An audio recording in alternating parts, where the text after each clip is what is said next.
Well, good morning, YouTube. It's about 7 a.m. on Wednesday morning, and I'm just playing around and getting some stuff painted on this little airplane.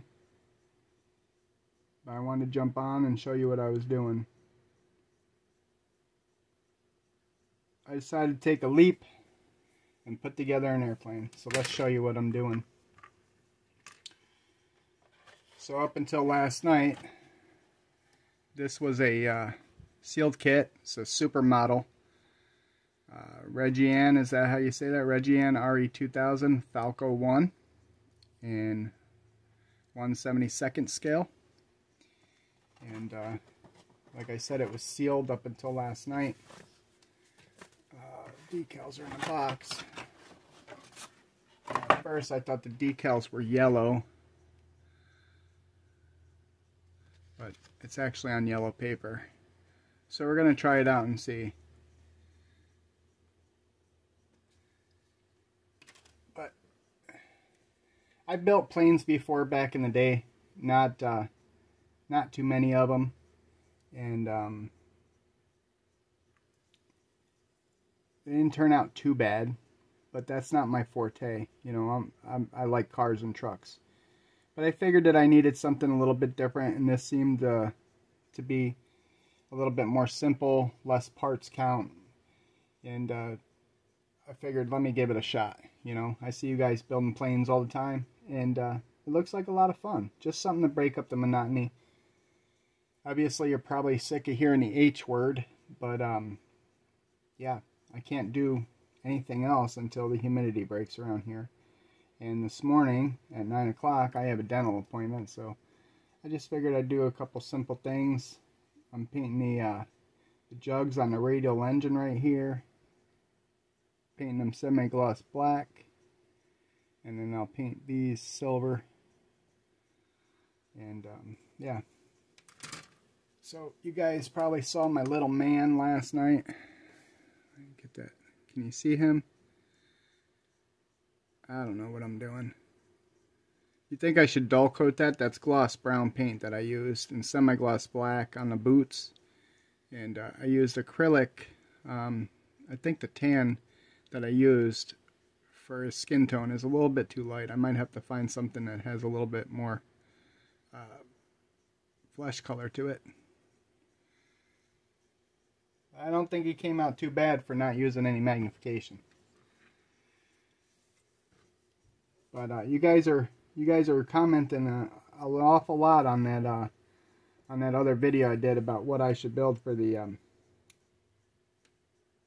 fat fender build, and a lot of good input. It's not as cut and dry. A lot of you guys are fans of the Willys. Some of you are fans of the Cadillac, and a lot of you are fans of that 41. So it's going to be tough. I'm actually going to have to sit down and actually count comments. I think I'm going to have to do categories and tally marks today. But we'll let it go for another day or two and see what we get. But anyway, this is another thing that I wanted to talk about. And I know it seems random, but it's really not, because I see it happen all the time. And I see comments all the time about it. But you know, Don over there, the fat man from Alabama, he's always telling you to build your own model. Mark over at Blue Street Customs is always telling you to build it your way. Well, that's exactly what you should be doing. Don't worry about other people's work.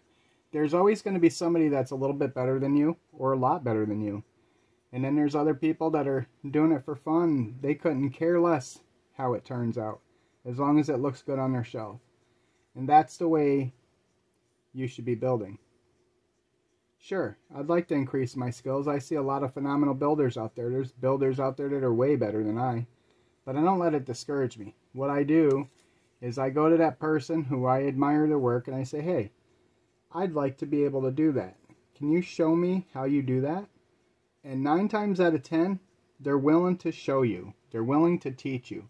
They're willing to tell you what materials they use and how do they get that effect, or how do they pull that off. And that's what this community is about. And those who don't treat it as such, they don't do well in the community, you know.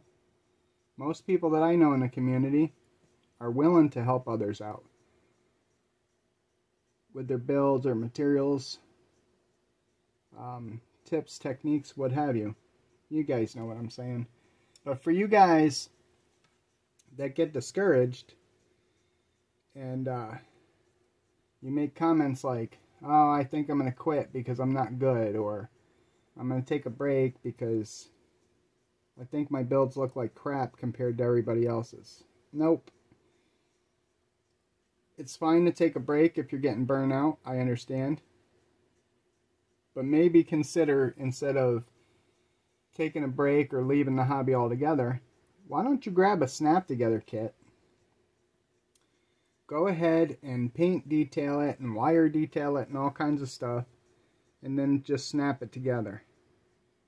Or why don't you just go get, I don't know, maybe an airplane kit, and sit down and exercise your patience in painting all these tiny little parts. But don't walk away. Don't quit. Don't get discouraged. Everybody's here to support you. All it takes is you reaching out and saying, hey, my man, I could use a little encouragement. Or, hey, my man, I'm wondering about that paint you laid on that car. What kind of paint is it? What color is it? How did you achieve that glossy finish? And any number of people on these YouTubes will be willing to walk you through it. I sat with Jimmy Ledford for 4 hours on the phone. I do not talk to anybody on the phone for 4 hours. Not even my mom when she was alive. And I'm telling you, I spent 4 hours talking model cars with that man, and he got me squared away. Anybody else in this community will be willing to do the same thing. So never be afraid to reach out and ask. You need to talk to me? All you got to do is send me an email. I will give you my number and we can talk all you want. So that's all I got to say about that, guys. And I'm just going to do a couple more of these jugs on here, and then I'm going to clean my brush, and then I'm going to go pour me another cup of sanity, because that's exactly what I need. Cheers. Alright guys, that's all I got this morning. Just be you. Keep doing what you're doing. When you're struggling, reach out to other people. Love all you guys. Have a great day. Happy modeling.